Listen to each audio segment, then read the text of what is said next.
Ako si Stella, ang babae sa kasalukuyan. Ako ang prinsesa, bilanggo sa nakaraan.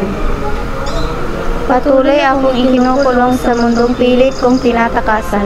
Ang kalayaan sa akin ay di binakait, bagkas sinangunit. Pilit akong isinusuot sa katulungan hindi para sa akin. May mga katangian isinusuot na hindi para sa akin. Taglay ko ang estado inaasa ng karamihan. Stella, hindi ba sinabi ko sa'yo hindi ka pwede lumabas? Nay, gusto ko po sa labas. Hindi pwede! Stella, hindi ka pwedeng lumabas ng bahay. Pero Nay, gusto ko ding maging malaya, katulad nila. Wala kang karapatan dahil Bakit ipinagkakait mo sa akin ang maging malaya? anak lang kita. Pero karapatan ko ding maging malaya.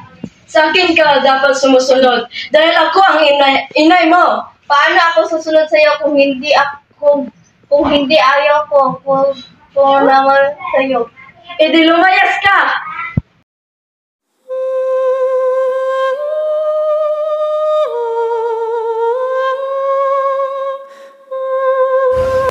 Nak, meron kami gustong sabihin ng iyong ina.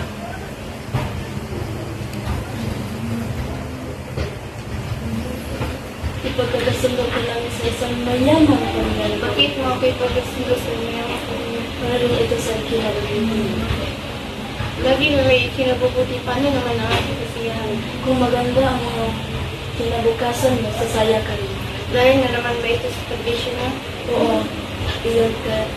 Sa tradisyon yung walang kwenta? Anak, minahal ka. Hindi mo ko maintindihan. Para man ito sa'yo eh. Sa ayaw at sa gusto nyo.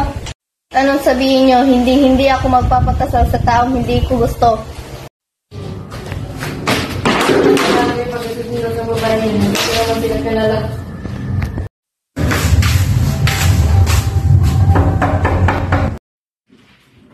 Magandang tanghali po.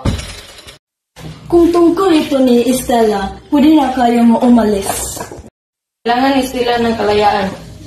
Ako ang ina ni Stella, kaya wala kayong pakialam. Hindi po kakayanin ni Stella na mamuhay sa isang estranghero.